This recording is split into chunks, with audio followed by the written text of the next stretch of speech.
네, 오늘 우리 신년을 맞아서 우리 신년 교회에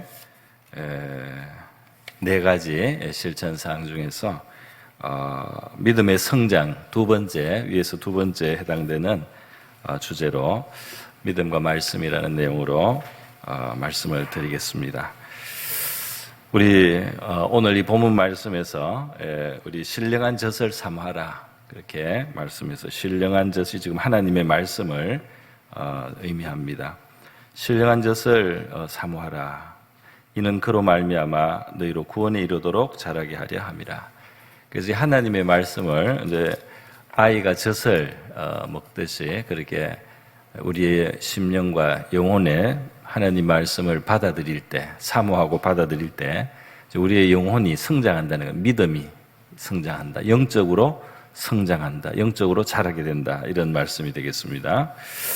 오늘 이 베드로전서 2장의 이 첫 부분의 말씀은 사실 앞에 1장 뒷부분에서부터 이제 이어지기도 합니다. 그래서 그 1장 뒷부분에 우리가 한번 23절부터 보면 이렇게 되어 있습니다. PPT도 있는데요. 같이 읽습니다. 시작. 너희가 거듭난 것은 썩어질 씨로 된 것이 아니요 썩지 아니할 씨로 된 것이니 살아있고 항상 있는 하나님의 말씀으로 되었느니라. 그러니까 이게 하나님의 말씀이 우리 신앙의 성장뿐 아니라 사실은 시작을, 그러니까 거듭난다는 표현이죠. 영적으로 하나님 앞에 새로 태어난 존재, 이 구원받은 새 사람이 되는 것, 이것이 하나님의 말씀으로, 이것은 이제 씨앗이라고 표현했습니다.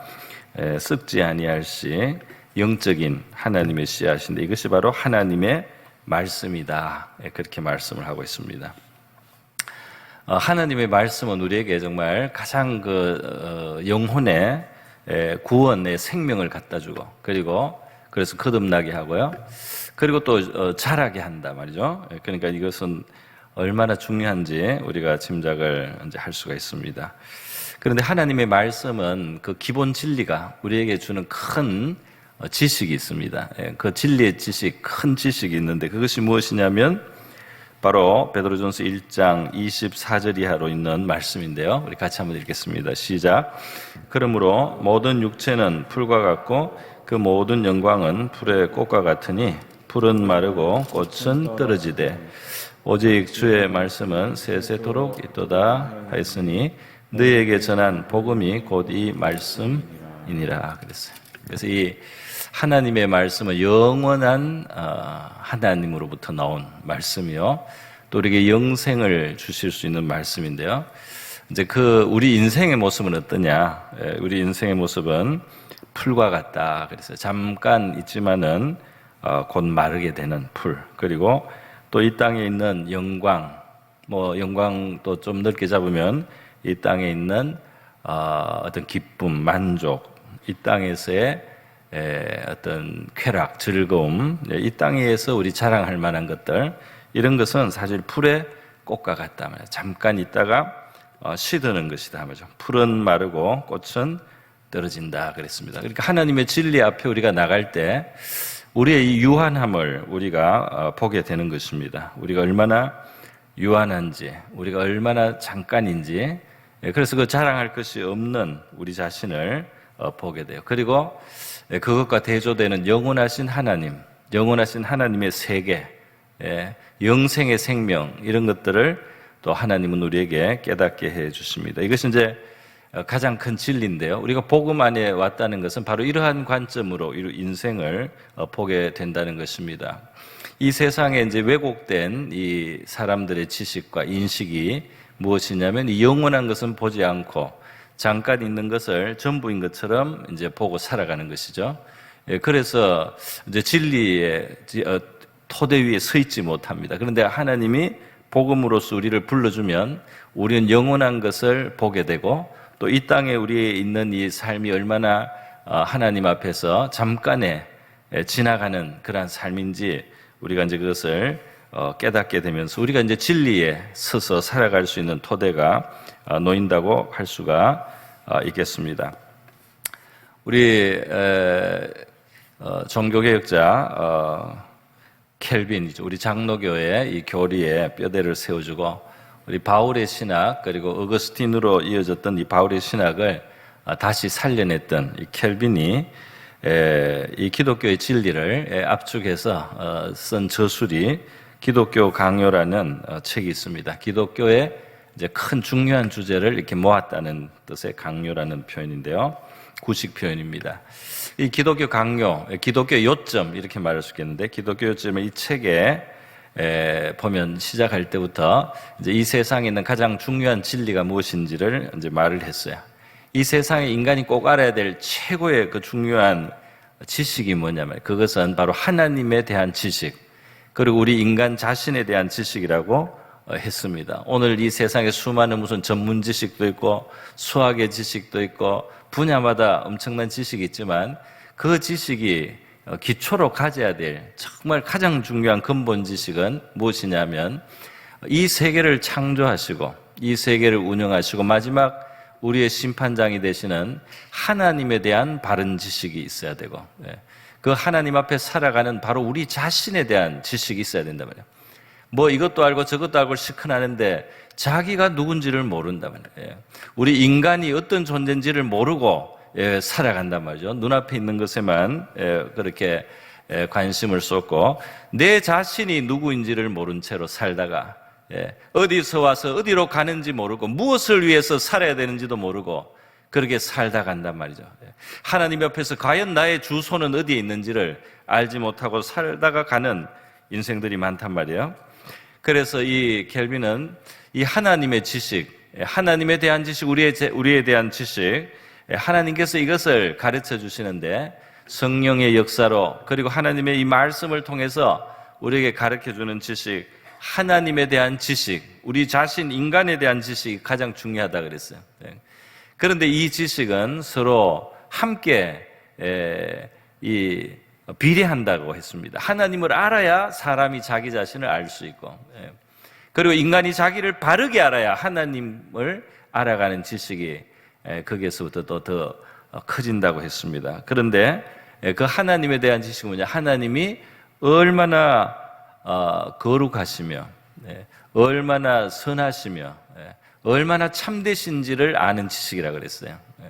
이 지식이 동시에 우리에게 깨닫게 하는 또 다른 지식은 뭐냐면 우리 인생의 안에 있는 죄악에 대한 우리의 부패함에 대한 우리의 이 한계에 대한 깨달음이라고 그랬습니다. 인생이 얼마나 하나님 앞에서 누추한 그러한 처지에 지금 있는지 처음 창조할 때는 하나님의 형상으로 거룩하게 지었다 성경이 그렇게 말씀하지만은 죄가 들어오고 난 뒤에 이 세계에 나는 모든 인생은 부패함을 가지고 있는데 이 부패함의 정도가 이 깊이가 말이죠.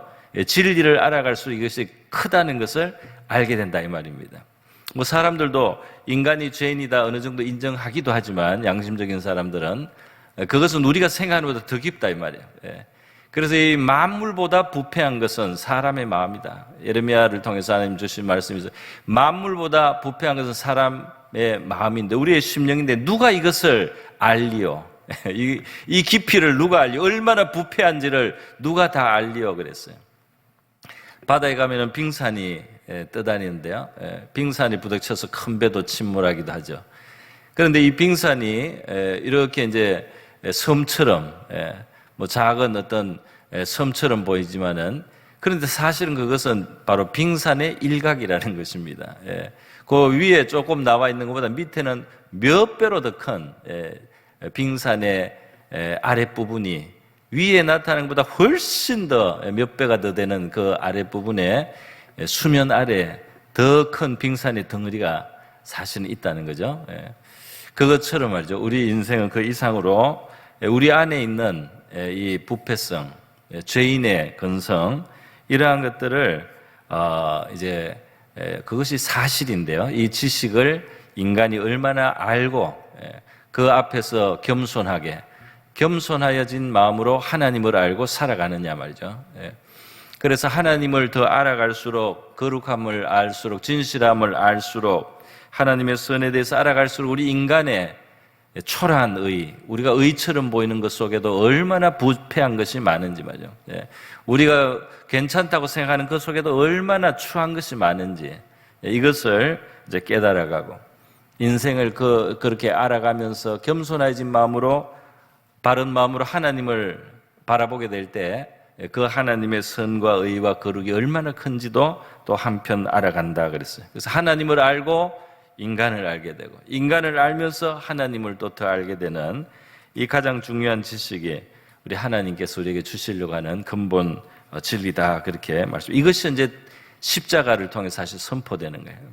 예수님의 십자가는 이 온 세계를 향하신 하나님의 선언이기도 한 겁니다. 거기에 하나님의 웅변이 있어요. 바로 인간의 죄의 자리라는 것은 그만큼 인간의 부패함이 형벌을 받아야 될 그 하나님의 아들이 대신 받아주신 그 죄의 깊은 죄인됨의 자리는 그러한 형벌을 받을 만큼 그렇게 깊은 죄라는 것이에요. 깊은 죄를 가지고 있다는 우리 인생이. 동시에 그러한 인생을 향하신 하나님의 선과 의와 진실하심이 얼마나 큰지 그 독생자가 오셔서 그 고난의 자리를 대신 취하여 주시는 그것이 바로 십자가다 이 말이에요. 그래서 이 십자가는 가장 중요한 진리가 온 세계에 선포되고 있다. 사람들은 하나님은 무시하고 자기는 괜찮은 줄 알고 이렇게 살아가는 반대 모습이에요. 그러다 보니까 십자가가 이해될 리가 없습니다. 그래서 십자가를 인정하지 않고 십자가를 외면하고 그것이 괜히 부담을 주는 이상한 기독교의 상징이라고 생각하네요. 그러나 하나님을 알고 인간을 알 때 십자가야말로 정말 진실을 말해주는 너무나 선명한 하나님의 웅변이라는 사실을 알게 된다는 것입니다. 여러분, 이 거듭남으로 사실 우리가 이제 복음을 듣고 하나님을 알고 마음으로 하나님을 믿게 될 때 또 그 그리스도를 우리의 마음에 모시게 될 때 이 거듭남의 신비로운 역사가 일어나는데 이때도 이제 그 진리가 우리에게 작용을 해주는 것이죠. 이 진리가 우리의 마음속에 들어오면서 빛이 되고 우리가 거듭나게 된다는 겁니다. 이 거듭나는 것은 어떤 실제여서요. 이 거듭난 생명을 가지면 이제 하나님 앞에 살아난 존재가 된단 말이에요. 하나님 앞에 영적인 지각과 감각이 생긴단 말이에요. 그래서 어떤 사람에게는 이 찬송은 그냥 지루한 노래 시간에 불과하지만 어떤 사람의 심령에는 거듭난 생명으로서 이것을 접할 때는 이 찬양의 시간은 큰 위로와 기쁨이 있는 시간이 되고 말이에요. 그것이 영혼에 만족을 주고 즐거움을 주고 힘을 주고 이러한 시간이 되는 거예요. 예배 시간도 그렇게 살아있는 거듭난 심령에게는 이것이 이 속에 있는 그 하나님의 은혜와 양분이 말이죠. 우리의 영혼에 들어와서 우리에게 기쁨이 되고 힘이 되고 만족이 되는 이런 결과를 낳게 된다는 것입니다. 우리의 믿음은 하나님의 말씀을 들으면서 오는 거예요. 그래서 로마서 10장 17절에는 믿음은 들음에서 나며 들음은 그리스도의 말씀으로 말미암느니라. 그래서 하나님의 말씀을 접해야지 변화될 수가 있어요. 평생 변화되지 않는 말 안 듣는 아들이 있었어요. 그 부모님이 아들이 들어오면 성경 한 구절씩 말을 해줬어요. 이 아들은 부모님을 상대하려고도 안 하고요. 들어오면 그냥 자기 방으로 들어가는데 부모님이 꼭 성경 한 구절을 지나쳐가는 아들 뒤에서라도 한마디 성경을 일러줬다고 하죠. 그런데 그 아들이 어느 날 하나님의 말씀이 자기 그 마음에 딱 박히게 됐어요. 그리고 이 사람이 변화가 되기 시작했는데요. 이 사람이 굉장히 유명한 나중에 영적인 지도자가 된 사람입니다. 아드 핑크라고 굉장히 훌륭한 좋은 우리 신앙 서적을 많이 생산하셨는데요. 많이 저술을 하셨는데요. 이 부모님이 한마디씩 해준 것 속에 하나님이 살아있는 생명의 씨앗으로 그 아들의 마음에 역사해 줬기 때문에 그런 일이 일어났다. 그렇게 나중에 간증을 하셨습니다. 여러분, 하나님의 진리가 우리 속에 들어오면서 우리의 영혼에는 변화가 오는 거죠. 그리고 성장도, 거기에 성장이 이제 따르는데 이 영적인 성장은 멈추지 않습니다. 우리 지상에서 생명이 있는 것은 지금은 이제 사망의 그 굴레 아래 있기 때문에 어느 정도 하다가 이제 쇠퇴하잖아요. 그런데 영적인 생명은 쇠퇴하지가 않아요. 우리가 몸이 늙어도 신앙인은 계속해서 마지막 순간까지 하나님 앞에 더 깊어지고 더 장성해지고 더 온전해지고 더 성숙해지다가 우리 하나님께로 부름을 받게 돼야 될 줄 믿습니다. 그래서 이 겉사람은 후패하더라도 우리의 속사람은 날로 새롭다는 사도 바울의 고백도 있어요. 그래서 이 믿는 사람의 아름다움이 뭡니까? 나이가 들어도 더 몸은 어쩔 수 없이 쇠하지만은 우리의 영혼의 진리와 우리 영혼 속에 있는 하나님의 은혜는 더 풍성해지고 더 깊어질 수가 있다면. 그래서 신앙생활 잘 하시는 분들은 연세가 들어도 그 빛이 그 영혼에 있고 눈에 총기도 있고 말이죠. 그리고 은혜로운 모습으로 그렇게 살다 가시는 것을 우리가 볼 수가 있습니다. 여러분, 오늘 이 베드로전서에 보면 이 하나님 말씀을 취할 때 있어서 한 가지 전제적으로 중요한 것이 있어요. 그것은 뭐냐면 치워버릴 것이 있습니다. 치워버릴 것이요. 그러니까 집에다가 좋은 것을 드리려면은 집을 비우고, 그리고 쓰레기는 버려야 되겠죠. 그래서 보면 2장 1절에 그러므로 모든 악독과 모든 기만과 외식과 시기와 모든 비방하는 말을 버리고라고 했어요. 우리 마음속에 남을 속인다든지 위선적이라든지 그리고 악독을 품고 있으면 안 됩니다. 그래서 하나님의 말씀에 잘 반응하고 변화가 일어나는 심령은 그래도 진실한 또는 이 선함이 있어야 돼요. 양심적이어야 돼요. 마음이. 그것이 좋은 옥토와 같습니다. 사람의 마음이 최소한 진실해야 돼요. 정직해야 됩니다. 자신에 대해서 정직해야 돼요. 그렇게 진실하고 정직한 마음을 가진, 그래서 그게 또 남을 미워하거나 비방하거나 이런 다 악독한 거 아니겠습니까? 그러한 것에 대해서 그것을 부끄럽게 여길 줄 알아야 됩니다. 그런 것을 부끄럽게 여기고 내 안에 있는 이기심과 잘못된 그런 마음들에 대해서 부끄럽게 생각하는 그 마음이 있어야 돼요. 그것을 버리려고 해야 돼요. 그런 마음에 하나님의 말씀이 들어오면 열매를 맺게 됩니다. 이 씨앗을 뿌려도 여기에 뭐 잡초투성에다가 쓰레기 투성에다가 뭐 그냥 막 돌멩이가 막 가득 있는 이런 곳에 뿌리면은 이 잘 자라지 않아요. 아무리 씨를 잘 뿌려도 말이죠. 안에 있는 거를 청소를 해야 됩니다. 하나님 앞에 우리의 마음은 옥토인지를 생각해 봐야 되겠어요. 그래서 이 마음의 이 선량함, 마음의 이 진실함, 정직한 마음으로 살려고 하는, 정말 하나님 앞에서 살려고 하는 그러한 양심이 우리의 마음속에 그것을 우리가 소중하게 여길 수 있기를 바랍니다. 신앙은 절대로 이 세상에서 이 세상의 겉모습에 속아 넘어가 주잖아요. 그죠? 겉모습으로 속아 넘어가 주잖아요. 세상에서는. 그러나 이 진리의 세계는 절대로 그런 일이 일어나지 않습니다.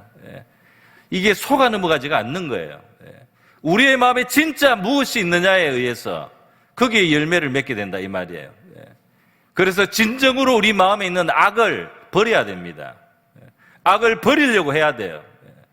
그 안에 있는 거짓을 버리려고 해야 된단 말이죠. 우리 안에 있는 선치 않은 것을 벗어버리려고 하는 그런 마음이 있어야 됩니다.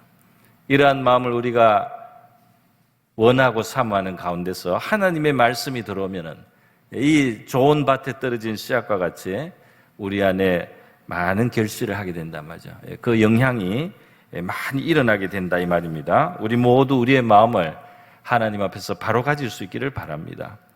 악독과 기만과 외식과 시기와 비방하는 이런 정신을 가지면 안 된다 이 말이에요. 자, 여러분, 그래서요, 하나님의 말씀을 우리가 이렇게 이제 받아들이면 신령한 젖이 되어서 순전하고 신령한 젖, 갓난 아기들이 본능적으로 찾잖아요. 본능적으로 아기들이 젖을 찾듯이 이 하나님 앞에 구원받은 영혼들의 마음속에는 이 하나님의 말씀을 사모함이 생겨요. 건강할수록 그렇죠. 식욕을 잃는 것은 건강이 문제가 있는 겁니다. 그래서 아이들이 막 젖을 찾아가지고 뭐 우유병이든지 엄마의 젖이든지 열심히 막 땀을 뻘뻘 흘리면서 그렇게 먹는 아기들 보면 얼마나 참 귀여운지. 그런데 이러한 그 아기들이 젖을 삼하는 거 이 건강하고 또 더 잘하려고 이제 그렇게 되는 것입니다.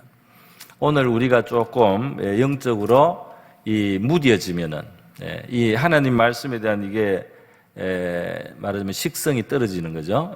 식욕이 감퇴하는 거예요.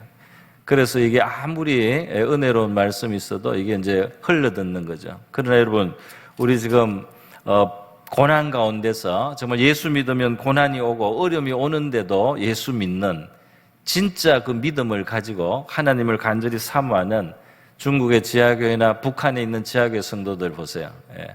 이 사람들은 하나님 말씀을 너무너무 목말라 합니다. 목말라해요. 저도 한번 중국의 우리 조선족 교회 가서 1박 2일로 잠깐 가서 얼마나 이 말씀을 많이 원하는지 몰라요. 1박 2일 동안 진짜 밥 먹고 설교만 했습니다. 그런데 더 듣기를 원해요. 하나님 말씀을 조금이라도 더 받기를 원합니다. 이게 설교가 짧으면 서운해요. 서운해한다는 거예요. 물론 우리가 뭐 예배 시간에 적당한 그게 필요하지만은 그런데 한번 생각해 볼 점입니다. 하나님의 말씀을 사모하는 그런 간절한 영적인 식성이 있는 우리 건강한 심령이 되면 참 좋겠는데요. 이 하나님의 말씀을 받다 보면 그 변화가 일어납니다. 이제 그 변화의 가장 본질적인 것이 베드로전서 1장 22절에 나와 있어요. 22절에 보면 너희가 진리를 순종함으로 그랬어요. 이게 많은 뜻이 있는데요. 이 진리는 하나님의 복음이고 아까 전에 말씀드린 하나님에 대한 지식, 우리 자신에 대한 지식, 그리고 결국 그것이 나타나는 예수 그리스도의 십자가입니다. 십자가의 복음이에요. 이런 것을 우리가 순종한다, 받아들인다 이 말이에요. 그대로 믿고 그것을 나의 지식으로 나의 이 기초로 내가 진짜 받아들입니다. 그러면 어떤 일이 일어나느냐? 우리 영혼이 깨끗해진다 그랬어요.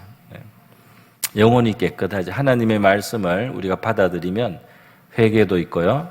우리의 허물을 깨닫고 하나님 앞에 변화가 일어나는데 깨끗해지는 것이 일어납니다. 그래서 신앙생활을 잘 하면은 맑아져야 돼요. 신앙생활을 잘 하면은 이 청결한 양심이 되고 영혼이 맑아져야 됩니다. 그것이 신앙생활을 잘한 거예요. 연세가 들어도 얼굴이 맑은 그런 모습으로 우리 모두 다 될 수 있기를 바랍니다. 세월이 가도 더 맑은 모습이 되었으면 좋겠어요. 영혼이 깨끗해지면 어떻게 됩니까? 진짜 사랑이 나옵니다. 거짓이 없이 형제를 사랑한다 그랬어요. 이 참 사랑은 어디서 오느냐? 사람들이 끈끈하게 엉긴다고 사랑이 저절로 되는 게 아니에요. 범죄자들도 서로 손발을 맞추고 서로 도움이 되기 때문에 우정이 있는 것 같고 사랑이 있는 것처럼 보여요. 그러나 그것은 하나님 앞에서는 사랑으로 인정될 수가 없죠. 영혼이 깨끗해져야 진짜 사랑이 나옵니다. 사람을 있는 그대로 귀하게 여기고, 사람을 있는 그대로 아끼고, 귀하게 여기고 위할 수가 있는 마음이 생기는 거죠. 그래서 우리 영혼이 깨끗해지면서, 그래서 이 하나님의 형상으로 원래 지음을 받은 우리 인간은 하나님이 사랑이듯이 우리의 본질도 사랑이 되는 게 맞아요. 이 사랑에서 얼마나 떠나 있습니까? 그것이 타락한 증거입니다. 다른 사람을 사랑하지 않아요. 미워하고 시기하고 경쟁자로만 여기고, 그리고 이 나하고 대립되게만 자꾸 여기고요. 그래서 그뜻하면 오해를 하죠. 오해도 잘하고요. 왜냐하면 내 마음도 이 선하지가 않으니까 다른 사람도 악할 거라고 자꾸 생각해요. 사랑에서 멀어진 것이 타락의 증거입니다. 그래서 이 회복되고 하나님으로 다시 우리가 형상을 회복해가면 참 사랑이 나온다. 거짓이 없는 사랑으로 형제를 사랑하게 된다 말이죠. 그리고 그것이 귀한 줄 알고 더 사랑하려고 하는 것이 신앙생활이다 말이에요. 이렇게 우리의 신앙은 발전해 갈 수 있기를 바랍니다. 여러분, 이 아기는 본능적으로 엄마의 젖을 찾고요. 이 생명을 가지고 우리가 그러한 하나님의 말씀을 우리가 사모하는 이런 마음을 우리가 잘 살려야 되고요. 본능적으로 또 아기는 이 엄마의 품을, 따뜻한 품을 얼마나 좋아해요. 그죠? 안개 있어도 안정감을 느끼고 좋아하잖아요. 예배의 시간 하나님 앞에 나오고 하나님하고 만나는 이러한 시간들을 우리 거듭난 영혼을 가진 우리 성도들에게 있어서 하나님의 임재가 있는 곳에 우리는 그곳을 즐거워하고 기뻐하게 되는 것입니다. 이제 철이 들면은 엄마하고 눈을 맞추게 되는 거예요. 부모하고 눈을 맞추게 되는 거예요. 그 품에서 자라도 너무 어릴 때는 뭐가 뭔지 모릅니다. 그냥 먹기만 하는 거죠. 그냥 먹으면 좀 만족스럽고, 괴로워서 앵앵거리면 문제를 좀 풀어주고 해결해서 기저귀 갈아주고. 그러나 이게 눈이 하나님의 눈과 부모의 눈과 아기가 눈을 맞추고 교감을 해야 되지 않습니까? 우리도 하나님하고 교감을 해야 될 줄 믿습니다. 교감을 하는 정도를 넘어서 장성한 신앙이 되면 부모의 마음을 헤아리게 되잖아요. 부모의 마음을 기쁘게도 할 수 있잖아요. 이렇게 우리의 영혼은 성장을 해야 된다 이 말입니다. 특히 이 말씀에 귀를 기울여야 되는 거죠. 하나님의 말씀이 들려지는 것, 큰 축복입니다.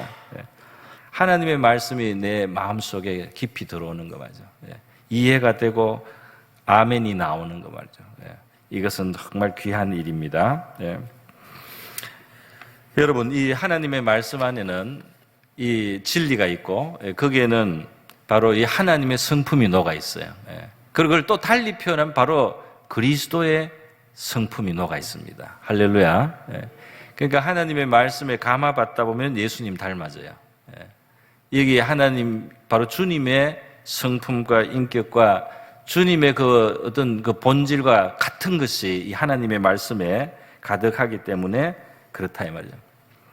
우리 창세기를 보면은 하나님이 말씀으로 천지를 창조합니다. 그래서 말씀이 들어가서요, 이 세계 질서가 생깁니다. 빛이 들어오고, 분리될 것은 분리되고, 그리고 또 조화가 이루어지고, 하나하나 채워지고, 나중에 하나님의 형상의 사람이 그게 있게 되죠. 마찬가지로 우리가 하나님의 말씀을 아멘 아멘 받으면 이 하나님의 말씀이 우리의 내면도 창조를 해요. 그래서 우리의 내면에 질서가 생깁니다. 또 내면에 하나님의 빛으로 이제 아름답게 보시기에 좋은 것들이 자꾸 만들어진단 말이에요. 하나님의 형상으로 나중에 우리 자신이 그렇게 나타날 때까지 이 하나님의 말씀 우리에게 계속해서 창조의 역사를 이루어 주신 줄 믿습니다. 그래서 우리가 마음속으로 아멘, 그죠? 뭐 어떨 땐 입으로도 아멘하고 또 성경을 읽다가도 여러분이 아멘하고 진실로 그렇습니다 하나님 하고 이렇게 하나님의 말씀을 적극적으로 우리가 호응을 하고 취하는 것입니다. 제가 영국에 있을 때 TV 프로 중에 그 사람의 먹는 것과 관련한 건강을 체크해주는 그 프로그램이 있었어요. 그 이름은 You are what you eat라고 해가지고 당신은 당신이 먹는 것입니다 이런 표현이에요. 당신의 몸은 당신이 먹는 것이 당신의 몸이 됩니다 이런 뜻이죠. 그러니까 마찬가지 우리가 무엇을 우리가 받아들이고 있는가, 무엇에 우리가 아멘하면서 내 것으로 취하여 드리느냐, 이것이 우리를 만들어간다 이 말입니다. 비진리를 자꾸 취하면 비진리의 사람이 되는 거죠.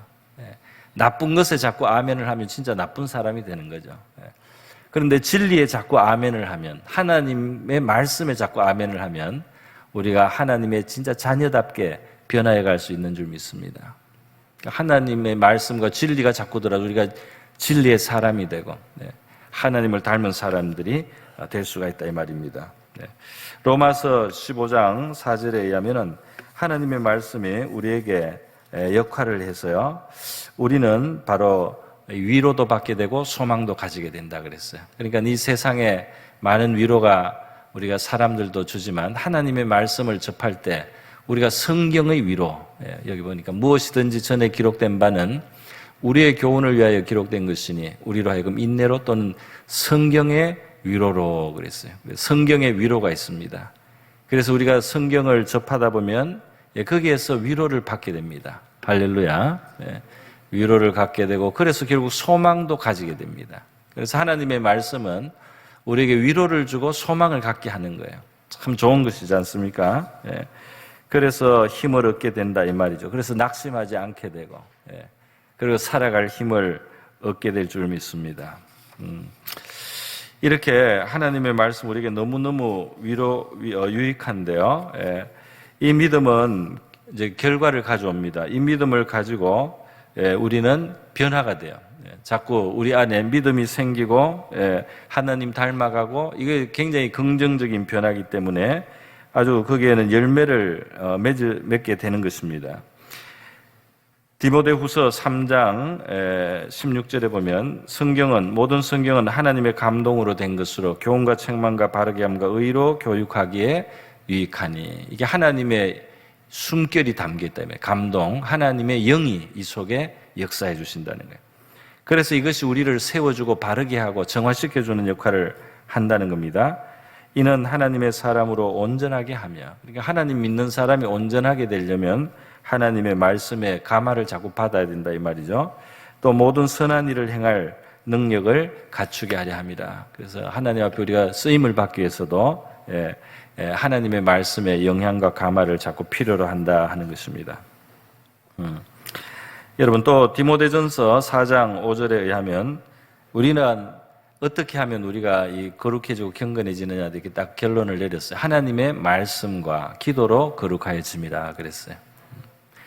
그래서 어떤 사람이 특별히 금욕을 많이 해야지 경건해지는가? 어떤 사람은 부부인데도 이 부부가 함께 동침하는 것은 우리를 부정하게 만든다 이렇게 생각하는 사람들인데 그렇지는 않다 이 말이에요. 그 문맥은 그렇게 되어 있습니다. 디모데전서 4장에. 그래서 이런 어떤 무조건 금욕을 한다고 사람이 거룩해지는 건 아닙니다. 금욕이 하는 것은 어떤 다른 면에서 도움이 될 수는 있는데요. 진짜 사람을 거룩하게 만드는 그 제일 중요한 요소는 하나님의 말씀이에요. 그리고 그것과 같이 기도하는 거예요. 하나님과 시간을 보내는 것입니다. 그런 것이 우리를 거룩하게 한다 그랬어요. 제가 살던 영국의 그 브리스톨에 제가 오래 살았습니다. 오래 살았는데 거기에 19세기 위대한 고아의 아버지인 조지 뮬러 목사님의 고아원이 그 유적으로 남아 있어요. 얼마나 큰지 모릅니다. 우리나라 작은 전문대학만 해요. 그게 고아원이었다니 믿을 수 없어요. 한 5층 그런 돌로 된 아주 큰 건물들이 있고요. 이 캠퍼스 그 건물들 사이에 공간도 상당히 넓습니다. 그런데 거기서 보통 가난한 집 애들보다 더 잘 먹이고 잘 입히고 더 교육도 잘 많이 했다고 그래요. 그렇게 잘 길렀다는 겁니다. 그 고아원 출신이 10만 명. 이때 1849년, 54년, 66년 이럴 때 콜레라가 많이 있었기 때문에 고아들이 많이 생겼어요. 그때 이제 이 조지 뮬러가 하나님 앞에 은혜를 받은 상태에서 이 헌신을 하게 됩니다. 성경에 보니까 하나님은 고아의 아버지라 이 말씀을 보니까 하나님이 이 고아들을 얼마나 딱하게 생각하시겠는가. 내가 좀 이 하나님의 손발이 되어드려야 되겠다 하고 자기의 창창한 미래를 포기를 했어요. 그리고 고아를 데려다가 몇 사람씩 돌보기 시작했습니다. 이렇게 했을 때 기적이 일어나는 거예요. 그래서 이 조지 뮬러는 하나님이 고아의 아버지시므로 나는 사람들한테 도와달라고 안 하겠다고 생각했어요. 그 믿음이 있었어요. 그래서 나는 아버지한테만 달라고 하겠다. 아무한테도 도움 달라는 그 요청도 안 하고 그냥 기도만 한 겁니다. 골방에서 고아들 아버지한테 양식 달라고. 그랬더니 그게 계속 응답이 되는데요. 쌓아놓지는 않아도 계속 오는 겁니다. 그래서 평생에 5만 번의 기도 응답이 있었다는 거죠. 계속 이게 생기는 겁니다. 희한한 방법으로. 그래서 조지 뮬러가 돌아가셨을 때, 이 1800년대 저 후반에 거의 1900년 거의 가까이 돌아가셨는데요. 이 도시의 시장이 죽은 것보다 사람들이 더 많이 몰려서 그 장례식을 치렀습니다. 온 길에 사람들이 다 나왔어요. 그리고 그 당시에 하나님을 떠나는 신학이 세계에 있었습니다. 그런 신학이 이미 생기기 시작할 때인데 사람들의 서로 속담이 이 브리스톨에는 하나님이 살아계신 것을 믿지 않는 사람이 없다 그랬어요.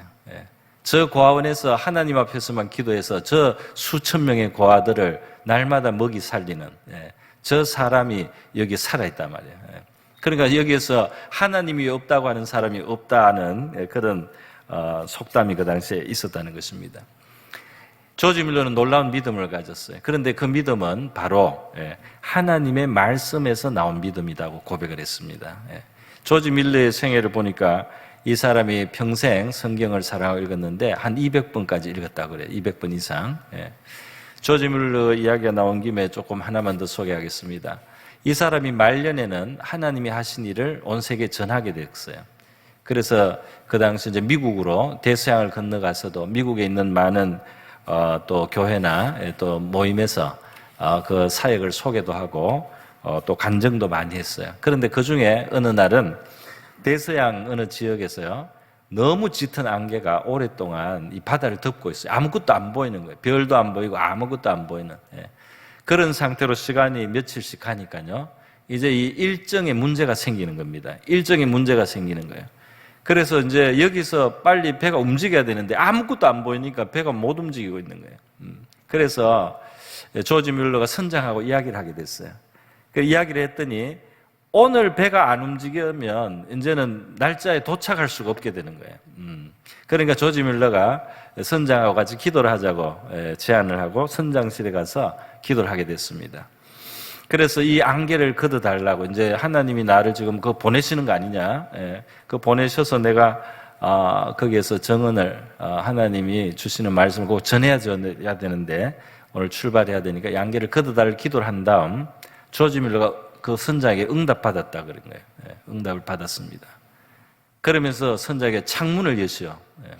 그 선장이 긴가민가 했어요. 며칠 동안 안개가 짙었는데요, 조지 밀러가 응답됐습니다. 문을 여시오. 창문을 탁 여니까 정말 깜짝같이 그 여러 날 동안 안개로 뒤덮여 있던 바다가 말이죠, 청청하게 밝아 있었다면 충격을 받아서 그거를 기록으로 남겼습니다. 그렇게 믿음이 있었다는 거예요. 믿음의 역사가 일어났다는 거예요.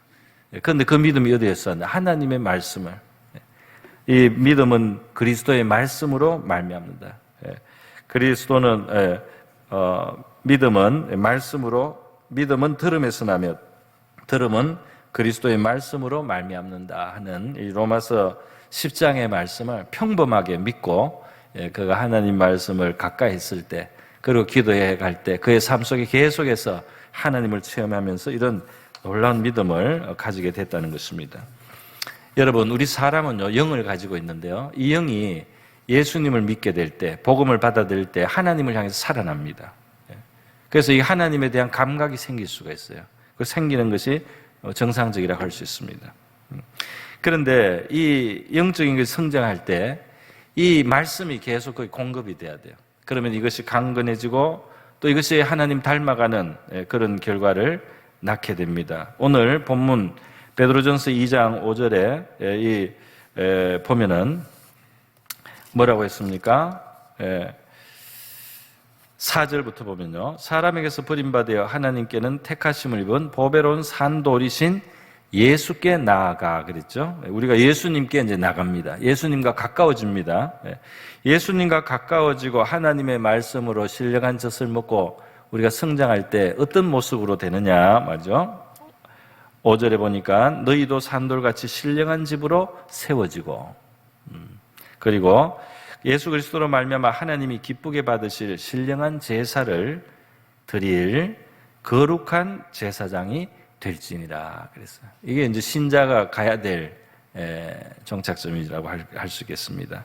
여기 신령한 젖을 삼아라고 했잖아요. 그럴 때 신령한 제사를 드릴 수 있는, 신령한 젖을 먹고 자라야지 신령한 제사를 드린단 말이에요.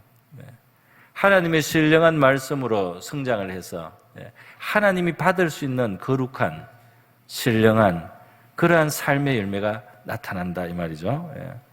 그 어떤 사람이 신앙생활을 했는데 남정제나 하고 세우는 것이 아니고 파괴하는 사람이 있어요. 정말 신앙으로 우리가 신령한 사람으로 성장해 간다면 죽은 것을 살려줘야 되잖아요. 살려주고 약한 것을 굳게 만들어주고 이렇게 세워주고 살려줘야 되는데 이 신앙생활하고는 남을 자꾸 헐고 말이죠. 다른 사람 자꾸 넘어뜨리고 이렇게 하는 것은 뭔가 잘못되어 있는 거죠. 저와 여러분은 신령한 젖을 먹고 성장해서 신령한 제사를 하나님 앞에 드리는 영적이고 거룩한 정말 제사장적인 그러한 신자가 될 수 있기를 바랍니다. 제가 들었던 간증 중에 제일 슬픈 간증이 하나 있어요. 그것은 어느 교회 장로님의 간증이었습니다. 은퇴한 장로님이었는데요. 저하고 식사할 기회가 있어서 식사하시다 그러더라고요. 자기가 어떤 직장 생활을 했는데 장로가 되고 이제 장로로 상당히 오래 지내셨는데 솔직히 말해서 장로가 될 때까지도 성경을 일독을 하지를 못했대요. 예. 주일날 와서 설교만 들었지 성경을 처음부터 끝까지 읽은 적이 없다 그래요. 그러면서 그래서 이제 은퇴를 하고 진짜 할 일이 없어서 읽었대요. 예. 직장 생활에서 은퇴를 하고 할 일이 없어서 성경을 읽었는데 성경을 한 번 읽으니까 이런 말씀이었구나 알았대요. 두 번, 세 번 읽으면서 안 보이던 게 자꾸 보이더래요. 그리고 놀라운 것은 성경을 읽을수록 설교가 그렇게 들을 게 많더래요. 할렐루야. 성경을 얼만큼 약간 기본적으로 알수록 이 예배 시간에 전하는 설교 말씀이 여러분에게 더 풍성한 양식이 됩니다. 할렐루야. 물론 처음 믿는 분에게도 이해되도록 최선을 다해서 설교하는 사람은 노력을 해야 되겠지만은 여러분이 하나님의 말씀하고 친숙한 상태가 되면 이 설교 시간에 여러분이 얻을 수 있는 게 몇 배로 많아진다 이 말이에요. 할렐루야. 그래서 그 장로님이 한탄을 하는 거예요. 내가 왜 미리 진작에 한 10년, 20년 전에 30년 전에 성경을 한두 번 그렇게 먼저 읽기 시작했으면 평생에 얼마나 더 은혜를 받았겠나. 그거를 은퇴하고 사회생활에서 은퇴하고 자기가 이제 겨우 그때부터 은혜를 받기 시작했다고. 너무 애석하다는 말씀이 우리에게는 그런 후회가 없기를 바랍니다. 저와 여러분은 하나님 말씀을 하루에 3장, 주일에 5장 정도 읽으면 1년이면 일독을 하거든요. 하루에 3장, 주일에 5장 읽겠다. 1년이면 일독을 합니다. 우리가 그만큼이라도 꼭 시간을 낼 수 있기를 바랍니다. 그렇게 하면 우리 하나님 은혜가 있을 거예요. 또 우리가 중요한 것이 있어요. 이 설교 시간은 사실 이제 영감의 시간이어야 됩니다. 그래서 예수님께서 내가 너에게 이르는 말이 영이요 생명이다. 그렇게 요한복음에 말씀하신 것이 있어요. 요한복음 6장에서. 다시 말해서 살아계신 예수님이 영감을 우리에게 나눠주셔야 돼요. 오늘 설교자는 자기 지식만 의지해서 그냥 말하면 안 됩니다. 예수님으로부터 와야 돼요. 영감이 와야 됩니다. 주님이 이곳에 영으로 역사해 주셔야 돼요. 그러면 살리고 생명이 되는 영적인 양식이 되거든요. 복음을 전할 때도 마찬가지입니다. 그냥 학교에서 배웠다, 내가 지식을 가지고 있다, 이거 아무 소용없어요. 기본은 되지만 그것이 살리지는 못해요. 살리려면 주님께 연결이 돼야 됩니다. 그런데 주님께 연결될 때 우리의 자세가 있어요. 그게 뭐냐면 구해야 되는 거예요. 그것을 구하라는 겁니다. 그래서 에베소서 6장에 보면 사도 바울이 그렇게 말하고 있습니다. 뭐라고 말했습니까? 나를 위하여 구하라 그랬어요. 나를 위하여 구할 것은 내게 말씀을 주사, 내게 말씀을 주사 나로 입을 열어 복음의 비밀을 담대히 알리게 하옵소서라고 기도해 달라는 겁니다. 그러니까 여러분은 물론 이 설교하는 사람도 이 기도를 반드시 해야 되겠지만은 이것이 이제 사도 바울도 성도들에게 요청한 거 아니겠습니까? 그러니까 우리 강단에 서는 사람뿐 아니라 선교사님들 또 다른 데서 하나님 말씀을 전하는 사람들이 그들이 하나님의 말씀을 실제로 받아서 그 감동으로 하나님이 주신 확신으로 하나님이 주신 영감으로 말씀을 전하여 주시옵게 하시옵소서 하고 기도하시기를 바랍니다. 그렇게 기도하는 것과 안 하는 건 큰 차이가 있을 거예요. 여러분이 예배 시간에 오거나 또는 토요일이나 주일 아침에 그렇게 하나님 앞에 기도하고 드리는 예배에서 하나님의 말씀을 접하는 정도가 달라질 수 있습니다. 그렇기 때문에 예배 시간에 일찍 오시면은 기도도 하시고 하나님 앞에 감사도 하시고 또 회개할 것이 있으면 회개도 하시되 하나님의 말씀을 베푸시고 이 시간 하나님을 만나는 시간이 되게 해달라고 꼭 기도하시기를 바랍니다. 그리고 성경을 펼 때도 말이죠. 개인적으로 성경을 펼 때도 내가 머리가 좋아서 성경을 잘 이해하겠거니 이런 자세는 잘못됐어요. 진리는 절대로 그런 에게 열리지 않습니다. 진리는 속지 않아요. 사람의 마음이 정직하고 진실하고 겸손해지지 않으면 하나님하고 교통이 안 일어납니다. 그렇기 때문에 하나님 말씀을 펼칠 때 여러분은 반드시 하나님 이 속에서 내가 하나님 말씀을 듣기를 원합니다. 하나님 나에게 말씀을 주십시오. 깨닫게 해주십시오 하고 겸손히 기도하시기를 바랍니다. 이거는 하나님의 마음에 딱 맞는 기도예요. 반드시 응답됩니다. 할렐루야. 하나님은 말씀을 통해서 우리를 만나기를 원해요. 제일 건전한 방법이거든요. 제일 좋은 방법이에요. 그렇기 때문에 하나님은 이 성경을 주신 거예요. 그렇기 때문에 이걸 귀하게 여기고 겸손하게 구하면 여러분은 반드시 하나님 말씀을 가슴으로 듣게 될 것입니다. 받게 될 것입니다. 그렇게 해서 우리가 신령한 젖을 먹고 성장해서 하나님 앞에 신령한 제사를 드리는 장성한 신자, 교회를 세우는 제사장적인 그러한 신앙생활을 할 수 있기를 주님의 이름으로 축원드립니다.